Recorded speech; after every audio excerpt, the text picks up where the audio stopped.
You have an Xbox. You want it to play on your Xbox, so you connected your Xbox behind your router. You tried to sign into your Xbox Live account, but you are getting an NAT error.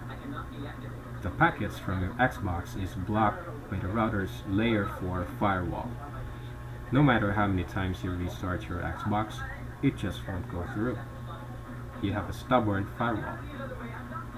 This layer 4 firewall consists of TCP and UDP ports. It ranges from 0 to 65,535. Today, you will learn how to open those ports for your Xbox. The process is called port forwarding. You are free to Google the port numbers that the Xbox Live is using. However, it is best if you get them from whoever made the application program.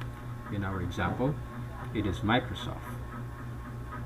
On a device, each program uses a service number to differentiate itself from other programs' communications. A port number is an application-specific or process-specific construct, serving as a communication endpoint on a device's operating system. In short, the port number identifies what type of service it is. The port number belongs to the fourth layer of the OSI model.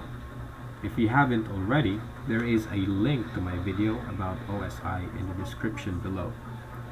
The transport layer adds a contextual data in front of the actual data. We call this header. The headers added in the transport layer are the source port, destination port, and sequence number. Now let's go back to your local area network where your Xbox is connected. We can open the specific port for your Xbox Live.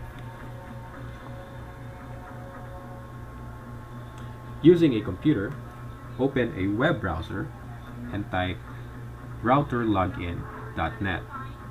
Once logged in, you can check the IP address of the internet port. If it is public, it means it is connected behind a modem.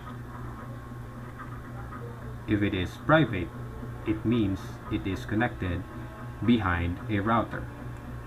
Opening the ports in the router where your Xbox is connected is useless because it will be blocked by the other router in front of it. There are multiple workarounds to deal with this scenario. For now, let's remove the other router and just connect one router behind the modem.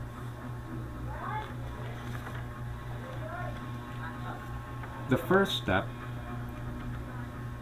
is to make sure that the router where your Xbox is connected is behind the modem. Confirm by making sure that the IP address of the internet port is public. If it isn't, you might have a modem/router. Second, port forwarding only works to one IP address. Make sure that your router will only give your Xbox the same IP all the time. You can do this via LAN IP address reservation in your router. Third, you can now start opening the ports or the port numbers for your Xbox.